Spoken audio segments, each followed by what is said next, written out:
Hi, my name is Brandon Monton. Jamie Farrow. Madison McLeod. And I'm Seth Doty. We're from Dr. Nelson's Engineering 122 class at Louisiana Tech. And this is Project Helios. The bug that we've chosen to try and tackle is the energy crisis. Gas prices are at an all-time high, and global competition for fossil fuels is also at an all-time high. So what we're trying to do is trying to harness the energy of the sun and take it and turn it into potential chemical energy that can then be stored for later use. The solution to our bug was to take solar energy and through the process of electrolysis break water into its principal elements, hydrogen and oxygen. These elements are a viable way to store large amounts of energy for future use. Now we're going to break down the design of our project. Right here, these are our supply tanks, and this is the oxygen and hydrogen supply. This right here is the bulk of our project. It's a box with the solar panel on it. As you can see, the solar panel is braced in here with sheet metal, and on the edges of the sheet metal are photoresistors.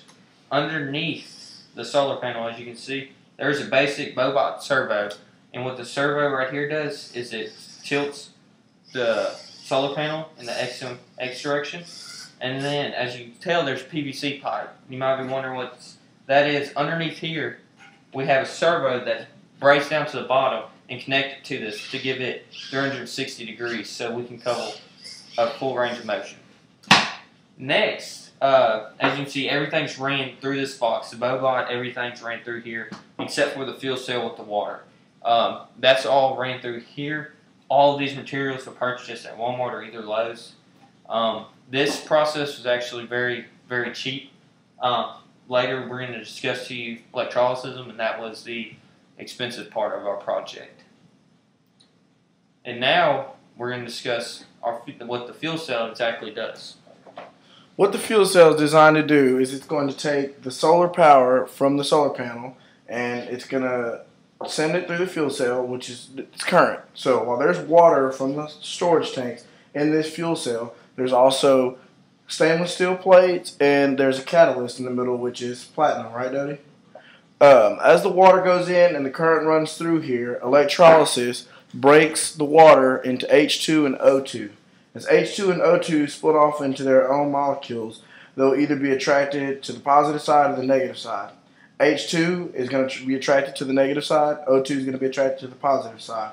They're going to go into their own storage tanks that Seth has discovered a way to pressurize them so that you can see the gas displacing the water that's in here.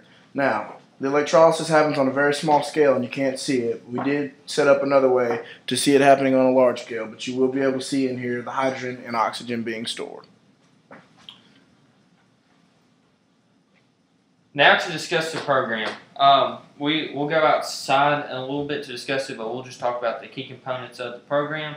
What we have here is photoresistors and capacitors are the main components of this program. And all it's set for it to do is that when the charge time for the capacitor gets too high, it's going to shift towards the sun, which is going to decrease the charge time. And in a minute, we're going to show y'all exactly how it works, how it's tilting and moving away from darkness into light. That was really good.